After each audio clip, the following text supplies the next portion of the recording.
markets, politics, sports, even poking fun at the rest of the media. This is the show that connects the dots of confusion, delivered by conflicting media reports. Connect the dots so you know the actions you can take. How your family or business can benefit from current events. Most of all, thank you for joining me. Within every market, there are solutions as well as tremendous opportunities. You just need some trusted guidance. That is my message, and I will be delivering it every day.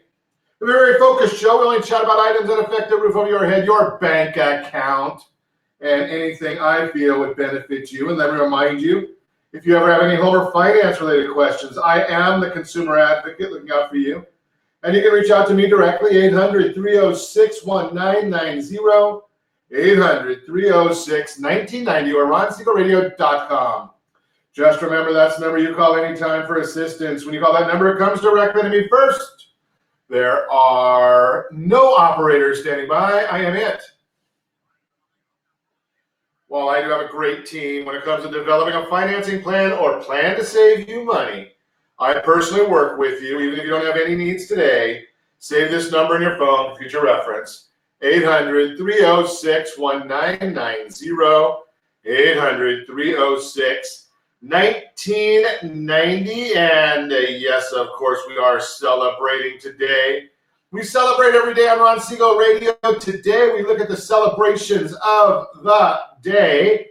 And I'm gonna have to be very, very honest with you, as I always am. But there's some pretty interesting celebrations today. Interesting, positive, not some of them not quite as positive. But we look at it. National Clean Out Your Computer Day. Okay. National Umbrella Day. I don't know about that one.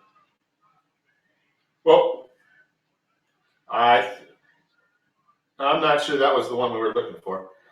National Umbrella Day. National Home Warranty Day. Okay. Having beaten anorexia, here we go. I can tell you exactly what it is that I will be celebrating today. Anybody that has a great recipe on quality control, here it is. Cream cheese brownie day. That's it. Yeah, we'll take that one. I'll run with that. I do know a couple people that make some pretty good cream cheese brownies. So I will be looking for, come on, okay, not from the audience here. I will be looking for a good cream cheese brownie sometime today. Let's take a look at the markets. What is happening in the markets right now? Dow Jones Industrial Average, obviously that has been a big roller coaster. We've been watching that one for you for some time now. But right now, as I speak to you, it's up 50 points. It was up 100. It was down a little. It's been jumping all around. We're watching where all of that is going. The NASDAQ is up 52.5 points. S&P 500 up a little over 9.5 points. 10-year Treasury at 1.559. There were a lot of people talking that it was going to go to 1.6. Then it go to 2.0 when it started jumping up recently. We are at 1.56 as we speak. And obviously one of the stocks that is driving the market, it's been driving the market consistently recently, and we've got to have some really strong blood pressure medicine. Yeah, it's been Tesla. Right now it's at 764. It was up at about 820. It was 60 points higher earlier in the day today. Now it's up $16.44 a share. So you've got to have a strong stomach to be dealing in Tesla. Moving right along, let's see what else is going on in the market. Obviously, we've got the New Hampshire primaries. Those are coming up. We're going to have President's Day. Did you watch any of the Elite Fest last night where you get all the rich people saying that, we shouldn't be listening to rich people? I get fascinated by listening to this whole saga in Hollywood just because there are all these people. They come in there in their limousines. They come in there dressed to the nines. They take their private planes into town. They're in the multi-millionaire category. Actually, there were some billionaires there last night. Hello, Jeff Bezos. Kind of fascinating stories. I don't watch much of it. I can't stomach much of it. Probably turned it off right after Brad Pitt showed his ignorance on TV. Most of them, they're just so crazy. How is it that you have I forgot the name of it, the program that won for Best Picture? My guess is that 99% of the people never saw that, right? I mean, it was it had subcaptions on there. Do you go to the movies to watch the subcaptions? Do you go to the movies to get your reading time in? Is that what you're going to the movies for? No, I go there to take a nap. I'm probably not like most people. I don't like movies at all. I don't like listening to them. I was glad to see that the lunatic Rob De Niro was shut out. 10 nominations for his movie, not a single win. I was very happy to see that, just because I'm not a fan of watching somebody like that who's so over the top lunatic get out there. Yeah, he thinks he's superior to the world and that his vote counts, his voice counts any more than anybody else. No, they don't count any more at all. They're just one vote, one voice. Personally, when I'm looking for entertainment, I am not interested in their political voice. If I want to get political things, I can listen to MSNBC Hee-Haw, right? If I want to get a political voice, I can listen to the Cannabis News Network. If I want a political voice, I can listen to the Fox News Network. All of those, I know exactly what I'm going to get with every one of them, right? I know that MSNBC Hee-Haw hates the president. I know Fox News loves the president. So you get to listen to both of those and pick your poison right there. But I just go out there, and when I turn on something that I want entertainment, I couldn't care less about their political views. I just don't care. Moving right along, coronavirus affects 60 more passengers on a quarantine cruise ship. Are you going on a cruise anytime soon? So now we're stuck here. No cruising and no Boeing 737 MAX. So we're going to stay away from that. I mean, the busiest person apparently at the Academy Awards was the translator from the group for the Parasite movie. I think they got several awards last night, and the translator was up there pretty busy. John, the commentary I gave you a little bit ago from Looney Brad Pitt, saying that he wanted to hear from John Bolton. Well, maybe if his clones would have subpoenaed him, maybe if they would have gone through the process properly, the lack of intelligence chairman, chicken shift, right? Maybe he could have done his job properly. Yeah, maybe Brad Pitt could have heard from him, but I guess Brad Pitt doesn't understand the Constitution properly, so we're not going to hear that one. Moving right along. President Trump provides a budget that would cut $4.4 trillion in spending, boosting defense while slashing some of the safety nets, foreign aid. Do we really need to keep giving foreign aid to all these countries that don't like us? President doesn't think so. I seem to be on the same page. But before she sees it, obviously, Nancy Pelosi probably tore it up. I know she said she doesn't like it, but now I would imagine she probably tried tearing it up. She is trying, now that she realizes what a fool she looked like on the State of the Union, tearing up the president's speech, tearing up the president's reference to some great Americans, right? Tuskegee Airmen, 100 years old, 11-year-old girl who's getting a scholarship to go to a school of her choice, family reunited with their military father who came back special for the event, Opportunity Zone beneficiary who got off drugs and got a job. Obviously, those things are things that Nancy Pelosi wants to tear up. She doesn't like that type of thing. Doesn't make sense to her. She doesn't understand it. But now she's already saying $4.4 trillion in savings. She doesn't even want to look at it.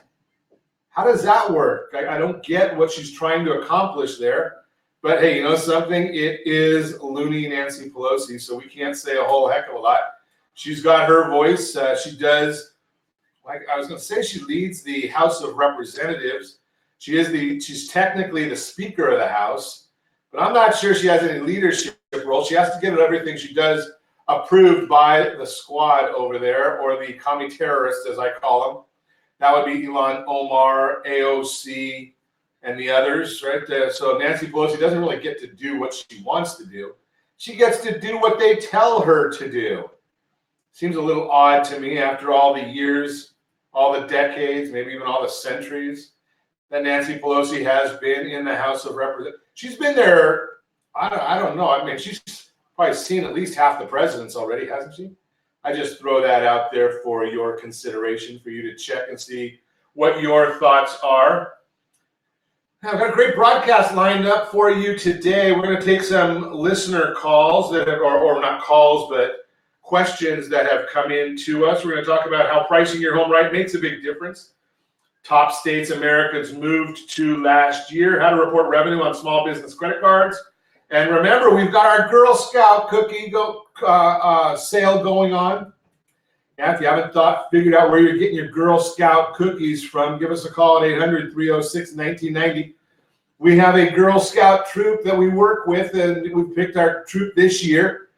We're going to buy Girl Scout cookies. You tell me how many boxes you want. Send the money to Ron Siegel Radio. The Girl Scouts will then deliver them to a nonprofit organization. That is the idea. So help us out, and anybody that sends us $25 for Girl Scout cookies, we will send a $100 Dining Guru gift certificate to you. Again, $100 certificate.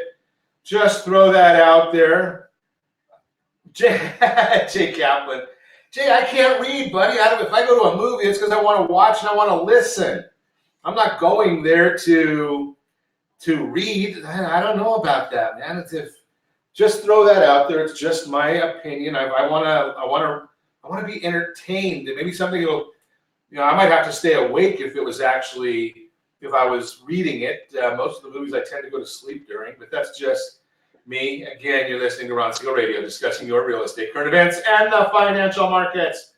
When we come back, you can reach me anytime on our off-air number, 800-306-1990, 800-306-1990, or RonSiegelRadio.com. Connect with us, Facebook.com/Ron Siegel Radio, on Twitter, @Ron Siegel. And if you miss any part of our broadcast, shame on you. The replay is available, Ron Siegel 1 on YouTube, Ron Siegel, the numeral 1 on YouTube. Stay tuned. We'll be back in just a few.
Welcome back to Ron Siegel Radio. Within every market, there are solutions as well as tremendous opportunities. You just need some trusted guidance. That is my message, and I will be delivering it every day on Ron Siegel Radio or anytime at 800-306-1990, 800-306-1990. The Mortgage Minute today being brought to you by our friends at Gold Star Mortgage. When you're ready for that next mortgage, Gold Star has the programs and the products. We just need you to make the call, 800-306-1990, 800-306-1990. What is happening in the markets today? The Dow Jones Industrial Average now up 38 points. NASDAQ up 52, almost 53 points. The S&P 500 up 10.35. U.S. 10-year Treasury down 2 basis points. And the 30-year mortgage-backed securities, those are up. They've gone through what we would call a level of resistance. They're at 102.31. They had been, the resistance was at 102.25. So that is some good news. That means we could possibly see a little further growth or increase in that bond. As that bond increases, we continue to see where the interest rates on home loans will drop, which is the idea that we're looking for right there. We're always wanting to see lower interest rates, although there is some issues there where we have to be careful. Interest rates going too low when we look at the 10-year Treasury, that's what, for the most part, our seniors are living off of. So we've got to be real careful there. We don't want to hurt them. But there are some other places to put money that'll get a better return of investment than that 10-year Treasury. But as of right now, again, we are above that 102.25, which is a level of resistance. If we close above that, could give us some good news on the home front. We've been talking about that for quite a while, though, that the idea there is it could help, and get ready for it. Be in the right place for that. That's the idea there. Chairman of the Federal Reserve, Jerome Powell, will be speaking a couple times this week. That could have an impact on what the markets are doing. The bonds, we're going to go, if you're listening to our broadcast and you hear me say different numbers tomorrow from where they are today as far as that bond rate, the 102.25, there's a couple of issues there. Every month, the bonds go based on a finite period. They're a 30-year bond, they're a 10-year bond. So every month there is a rollover time during the month. That'll happen tonight. So when that bond does roll over, we get a little bit of different numbers, but it doesn't have an effect on interest rates. So you don't have to worry about that. Quiet news day, relatively quiet news week, but like I said earlier, we're going to hear from Federal Reserve Chairman Jerome Powell tomorrow and Wednesday. We're going to also receive a look at the inflation via Consumer Price Index, CPI, on Thursday. We get a 10-year note auction and a 30-year bond auction on Wednesday and Thursday, respectively. We've got the small business optimism comes out tomorrow, mortgage applications on Wednesday, initial jobless claims and the 30-year bond on Thursday, and retail sales on Friday. Retail sales is always a good number, an important number, because 70% of GDP is the consumer. Retail sales, obviously, a component of that. So we are watching all of those for you. That is the Mortgage Minute. Again, brought to you by our friends at Gold Star Mortgage. When you're ready for that next mortgage, Gold Star, they've got the programs and the products. Everything you could possibly want, they've got them there. Everything from the FHA low down payment assistance, VA loans, the bank statement loans, self-employment loans. All of them are there. You just need to make the phone call. Again, 800-306-1990, 800-306-1990. Let's look and see what else is going on in the marketplace. If I can get my computer to wake up for me today. I always like watching some of the different stories that come up and seeing how we can help people. We get a lot of messages coming in and questions that come in. Just throwing you that information to get that out to you. and try and answer whatever questions we can. I've shared with you that we're coming out with a very interesting program. We've dealt with our friend Jay Kaplan for many, many years, helping our seniors. Yeah, I know Jay's on the older side, so he helps us out with a lot of the seniors through our new alliance with the Society of Financial Awareness nonprofit organization. We're going to start doing some seminars on college financial planning. And that's a big, big issue because we want to educate people on how and where they can go to get college information. But equally as important, what we want to do is show you how you might be able to reposition assets to get some of that $2.7 billion that the federal government has available that never gets distributed, $2.7 billion annually, that does not get distributed because people are not doing their financial their financial reports the right way for the federal government. They're not taking advantage of what money is available out there, and this money then ends up just being left sitting. If you figure out how to do your FAFSA forms the right way, you might find that there's more money, even regardless of your status in life, right? I mean, I don't know, most of us, for the most part, if we can get our share of that $2.7 billion, we'd probably be happy. Now, maybe you've got more money than you need. Maybe you don't care about $2.7 billion. To me, that is an important number. And if there's money out there that's not being used, why not? Shouldn't we take advantage of that? Wouldn't we be better off taking advantage of that? I'm just going to throw that out there for you. So let's look into it. We want to help you correct that. Now, we're going to start with doing just the assessments for you. There are services out there that we're working on strategic alliances with for the Ron Siegel radio listener so that you can actually get some of that money that's geared for you, that you can help for your family to help you get into a better product, a better project, all by doing it the right way. Now, does it cost money? Some of those do. The financial awareness seminars from that Society of Financial Awareness, those are free. So if you have an organization that you want us to come and chat with, as long as there's 15 or more people, we're more than happy to come and bring all the information, give you all the tools you need for free. If you decide that you want to connect with one of the service providers for it done for you, that'll be available. They'll even give a discount to anyone that is a Ron Siegel radio listener. But here's the whole issue, and it's a very fascinating one. Starting October 1st, the federal government does begin accepting that free application for financial aid, commonly known as the FAFSA, for the 2020-2021 school year. The financial aid form determines what type of federal assistance you can receive for school, such as grants, subsidized and unsubsidized loans, and work-study programs. States, colleges, and other private organizations also use the form to help award financial assistance. Everyone in college or grad school or going next year should fill it out. No one should automatically assume they're not going to qualify. Why should you fill it out? Well, while state-level Pell Grants are reserved for only those families with income of $60,000 or less, those with higher incomes can still qualify for federal unsubsidized loans that are not need-based.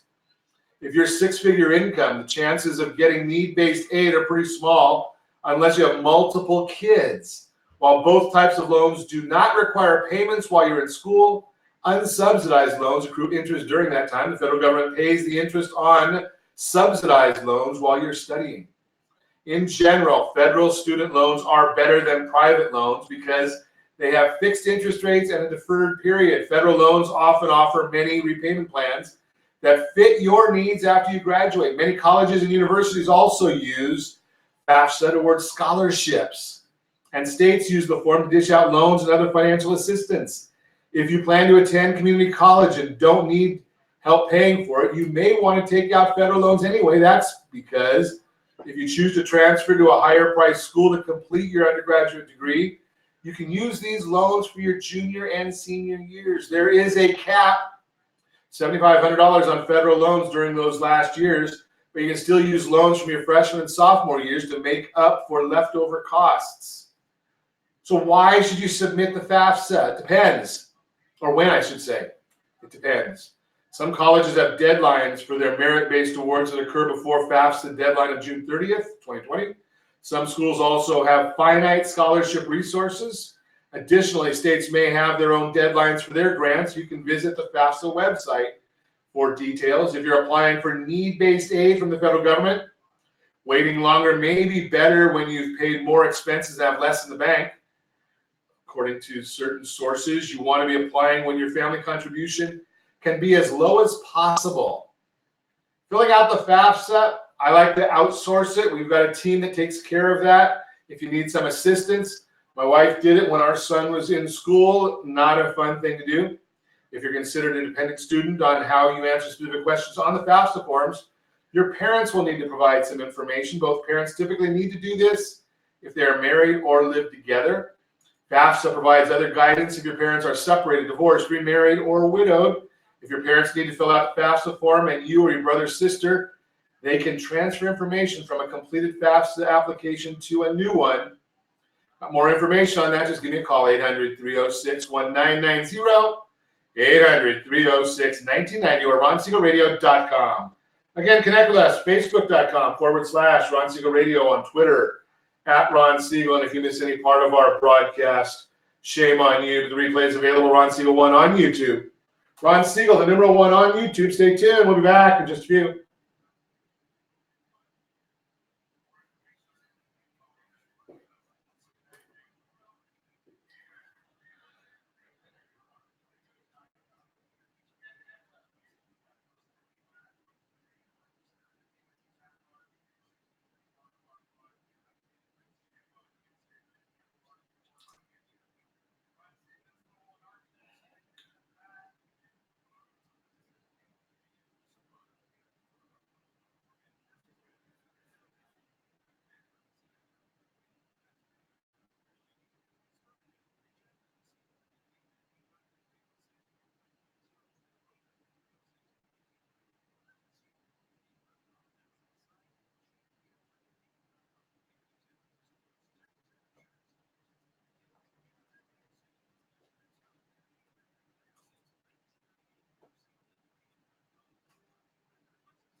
Radio, within every market, there are solutions as well as tremendous opportunities.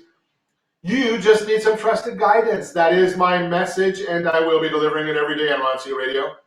or anytime at 800-306-1990, 800-306-1990. The Your Credit Matters segment today being brought to you by creditsanitizer.com.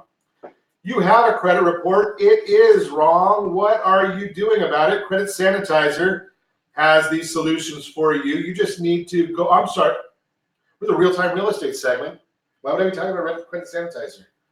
It's one of these things when you're getting going in too many directions and have too many things in your mind, you got to be careful. So real-time real estate, text NEST, N-E-S-T, to 79564, find your dream home before someone else does. If you already have your dream home, text SLT Home Digest to 79564. SLT Home Digest to 79564. Find out exactly what the county recorder knows about your property. Find out exactly what the county recorder thinks about or the market thinks about your property. Values, did they go up this month? Did they go down this month? All that information. You can find that right there. It's all free. It's all services from your friends here at Ron Siegel Radio. How pricing your home right makes a big difference. That we've talked about this many, many times. Pricing your home is a major issue. And one of the things that we always want to make sure that you have happening is that you are getting multiple offers on your property. The more offers you get on your property, the more money you are going to get. Think about this. When a house is listed for sale, generally you're going to be getting offers. Offers generally come in the state of California between 2 and 6% below the list price. 2 to 6% below the list price. When you're pricing properly, our whole goal is to see how many offers, how many people we can get to come in and see your property. When there is a bidding war on a property, in California, you're looking at 3 to 5% over list price. Orange County, California, 7% over list price. Those are just statistics. I don't make them up. I just report them. So even though there's a big buyer demand for homes in today's low inventory market, it does not mean you should price your home as high as the sky when you're ready to sell. Here's why making sure you price it right is key to driving the best price for the sale. If you've ever watched the show The Price is Right, you know the only way to win the game is to be the one to correctly guess the price of the item up for bid without going over. This means your guess must be just slightly under the retail price. When it comes to pricing your home, setting it at or slightly below market value will increase the visibility of your listing and drive more buyers your way. This strategy actually increases the number of buyers who will see your home in their search. Why? When the potential buyers look at your listing and see a great price for a fantastic home, they're probably going to want to take a closer look. This means more buyers are going to be excited about your house and more apt to make an offer. When this happens, you're more likely to set up a scenario with multiple offers, potential bidding wars, and the ability to drive a higher final sale price at the end of the day. Even when inventory is tight, pricing it right or pricing it to sell immediately makes a big difference. Here's the one thing. Homeowners who make the mistake of overpricing their homes will eventually have to lower the price anyway after they sit on the market for an extended period of time. This leaves buyers wondering if the price drops were caused by something wrong with these homes, when in reality, nothing was wrong. The initial prices were just too high. I am sharing right now on our screen, if you're watching us on Ron Siegel Radio, on RonSiegelRadio.tv, I've got a screen that I'm sharing right now, or a graph that I'm showing the impact of price on visibility. And I don't know if it's too small for you to see on there, but I'm going to give you the bird's eye view. 60% of the marketplace will see your property if it is priced correctly, if it's priced at market value. So if you've got a $500,000 house, that's the market value. You price it at $500,000. 60% of the people looking for $500,000 houses will see your property. If you drop that price 10%, now 75% will see your property. And if you drop it 15%, 90% will see your property. Now, I'm not suggesting you sell it for 15% below market value. I'm suggesting that you consider showing it at that. Now, the other way around, if you're 10% over, only 30% see it. So if you price that $500,000 house at $550,000, you say, well, I'm going to look for an offer. Only 10% of the market, or only 30% of the marketplace is going to see that property. So they're not going to ever know about it to give you a offer, and you're going to be fighting yourself. I'm going to explain fighting yourself in just a minute. If you price it $15,000 over, only 10% of the marketplace will see your property. And again, you're going to be fighting yourself. We want to get to a point. What do I mean by fighting yourself? Our goal here is to make sure that the most possible people see your property. Now, there are several ways that we educate people on how to get that most possible people seeing your property. You can do it through price, but you can also do it and try and get the real estate professionals to come out and show your property more. That is something that is a very interesting strategy that we share with real estate professionals all the time on how to do this. And a lot of real estate professionals are what we call a one-trick pony. They understand how to negotiate based only on price. Well, we want to learn how to negotiate or sell based on other things other than just price. How about incentives? How about making more people or incentivizing more people to come see your property? There are strategies for that. And that's one of the things that as a educator, we tend to do a lot with the community that we chat with, is teaching and guiding the real estate professionals how to get you as a home seller the most money for your property. So always looking to educate. If you want to know more about the strategy, give me a call, 800-306-1990. Again, as I've shared with you in the past, I don't sell real estate. So it's not as if I'm asking you to call me for my benefit. If you do this or don't do this, it's strictly for your benefit. That's why we do the radio program every morning, is so that you get some great information, or what we believe is to be really good information to help you with and your family. So the bottom line here, if you're thinking about selling your home this year, let's get together so you have a professional on your side to help you properly price your home, maximize demand from the start.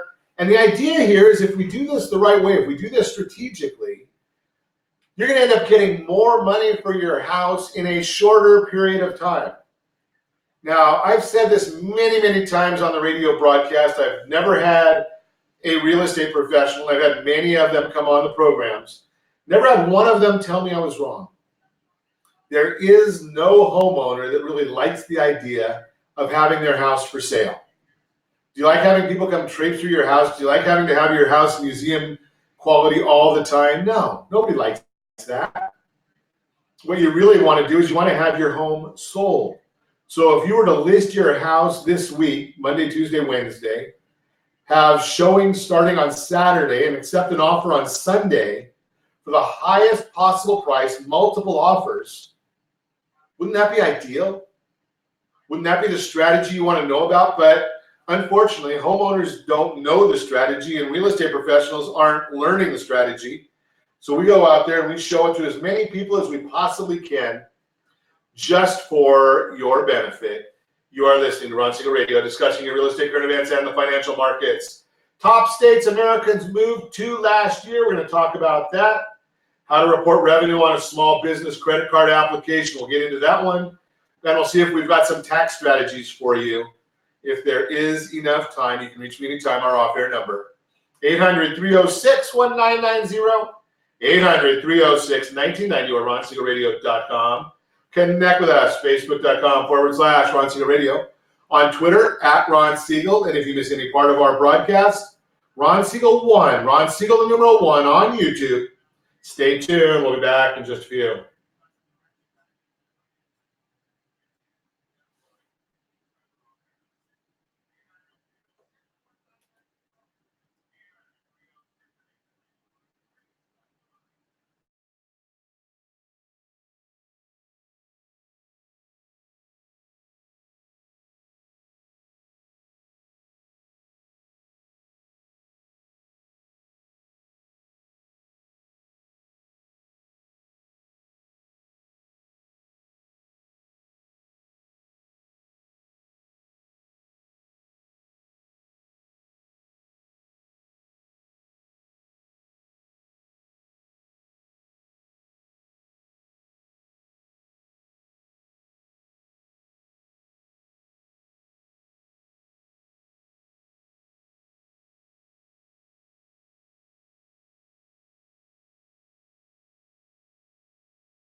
Ron Siegel Radio. Within every market, there are solutions as well as tremendous opportunities. You just need some trusted guidance.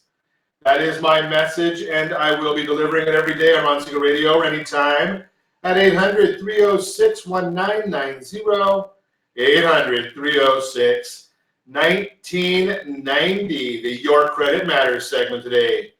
Being brought to you by CreditSanitizer.com. You have a credit report. It is wrong. What are you doing about it? Credit Sanitizer has the solutions for you. How to report revenue on a small business credit card application. That is our subject. Strive to help you make financial decisions with confidence. To do this, many or all of the products featured here are from different partners that we talk to. However, this does not influence any evaluations. When filling out the revenue portion of a small business credit card application, you want to make sure small business or side hustle look its very best without stretching the truth. But revenue can swing dramatically from year to year, and credit card applications often don't spell out what you should or should not include when reporting it. So what counts as an honest, just the facts answer? Generally, in credit card applications, issuers want to know your verifiable gross revenue from the previous year. What should you include? Revenue is the income your business generates from services, sales, and other sources. So there was a survey by card issuers, American Express, Bank of America, Capital One, Chase City, and Discover, about what exactly should be reported as revenue on a small business credit card application. And the answers were similar. The overall themes of applicants should report gross annual revenue. That is, revenue before taxes and other expenses are taken out. This is different from profit, which is revenue minus costs. The figures should be from the previous year. Generally, that means you should not be reporting sales projections as revenue, although some issuers may be okay with that if your business is new. It's important to stick to the facts when reporting your business's gross annual revenue, but don't sell yourself short. Gross revenue can include several sources of business income. Typically, revenue comes from the sale of business products or services, the sale of surplus equipment and property, the sale of stock in the business, and a variety of other sources, large and small. An important note: you do not have to have a registered business, say a limited liability company or an S corp, to report revenue on a small business credit card application. You can also report revenue as a sole proprietor. You might be a sole proprietor, for example, if you drive for a ride-sharing service, Uber, Lyft, sell items online, work as a freelance graphic designer. If you are a sole proprietor, be sure to indicate this on your application when the issuer asks about your business's legal structure. And in the field where you add your business tax ID, put your social security number instead. What you want to leave out? When you're reporting revenue on a small business credit card application, it's best to exclude revenue you cannot verify. Don't report it if you can't verify it. In some cases, issuers may ask you for paperwork to back up the numbers you reported. So it's best to stick to what you can prove. Lying or including pie-in-the-sky predictions could cost you an approval. Income that's not business related, it might sound obvious, but if you work a full-time job and sell items on eBay as a side hustle, for example, income from your full-time job should not be considered revenue. However, it can be included in the income field of the application. What if your business is new? When your business is new, you might not have any revenue to speak of, and it's okay to say that on your application. In an email, Chase notes that applicants should report zero in revenue if the business has no actual revenue. And Capital One says you should only report actual revenue that has been generated by the business on the application. Policies do vary, but reporting a big goose egg for revenue does not necessarily mean your application will be rejected. Discover, they require both income and revenue in their application. For new businesses that do not have revenue, they rely on the income for decision making. Some issuers, it could be okay to include sales projections. When businesses are new, generally clients will report projected revenue on their business plan. projected sales, and potential contracts. Just be sure to keep those supporting documents handy in case the issuer follows up with any questions. Specifics, major issues when they're asked small business credit card issuers what should be included and excluded from revenue reported on credit card applications. American Express asks for annual business revenue on its small business credit card applications. Bank of America, they want for credit requests, clients typically report last year's sales when providing gross annual figures. Capital One, for the revenue section, business owners should include the gross revenue collected by the business over the last year. Applicants should not include any revenue or income streams that are not directly tied to the business on the application. Chase says the revenue you report on your credit card application should be what you last reported for your business revenue before any expenses. Citi says annual business revenue on its small business credit card applications. The issuer didn't provide anything more than that. And Discover, applicants should include the latest available annual revenue that can be verified.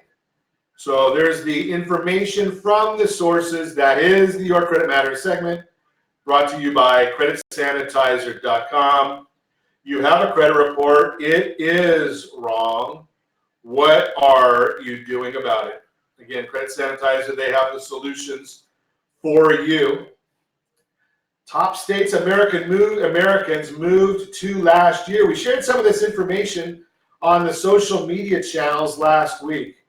Moving into Idaho, Washington, North Carolina, New Mexico, Tennessee, Rhode Island, Arizona, Alabama, DC, and Texas. Moving out of, it's going to really surprise you, moving out of New York, West Virginia, South Dakota, Illinois, Louisiana, New Jersey, Delaware, Nebraska, Indiana, and Connecticut. Some of the highlights: Americans are on the move in the most recent Atlas Van Line's Migration Pattern Survey tracked 2019 traffic flow from state to state. Idaho held on to the top spot for high inbound states for the second time since 2017, followed by Washington State. New York was the country's outbound move leader in 2019, a designation it most recently held in 2014. So those are the states that seem to be getting the most play right there. I'm going to try and see if we can get that up on the screen for you right now, where people are moving to and from. It's a fascinating report. Now, this is from the movers, the moving company, right? So that is not necessarily the same as what we talk to you about on a regular basis when we're talking about the how money moves, because we do share that how money moves with you also. We talk about that one on a regular. In fact, I had some folks over the weekend hit us up on the socials and talking about where the data comes from. And I shared the website, howmoneywalks.com. And they talk about, especially when we're looking at California, how much money is always leaving Calizuela, right? It's just a constant outflow of money for many, many years now. Look at 1992 to 2018, the latest numbers there are $73.5 billion in adjusted gross income. That's tax return dollars. That's leaving Calizuela. Yeah, I understand that people might be moving here, but the people with the money are moving out. Yeah, those Hollywood elites and the Silicon Valley elites, they're the ones. So those guys, they're all moving out of the state while they tell you and I to stay here. Money coming into California from New York, Illinois, New Jersey, Massachusetts, and Connecticut. Our money leaves going to Nevada, Texas, Arizona, Oregon, and Washington. Nevada gets $16.9 billion. I find it fascinating. The money leaves California, goes to Nevada, then they start voting in Nevada to do the same things that they left California for. Does that make any sense to anybody? I just wonder how many times people continue to do that same. I agree, Gomer. I just don't get it. It surprises the heck out of me why you go somewhere and vote the way you left. Does not make any sense, but that's your choice. It is a free country. You are listening to Ron Siegel Radio, discussing your real estate, current events, and the financial markets. As I ask every week, set that first radio, or every day, set that first radio preset button to join Ron Siegel Radio, where we only speak about items affecting your house and your bank account, thanks to all of our sponsors. A big thanks to John, who's engineering us today. And of course, a special thanks to you for spending a little bit of your day with us. That's all for Ron Siegel Radio. Again, if you have any questions or to meet any of our guests, call me anytime, 800-306-1990, 800-306-1990, or ronsiegelradio.com. And remember, make a lot of money so you can help a lot of people and have a lot of fun. Have a great day. We'll talk to you next time on Ron Siegel Radio.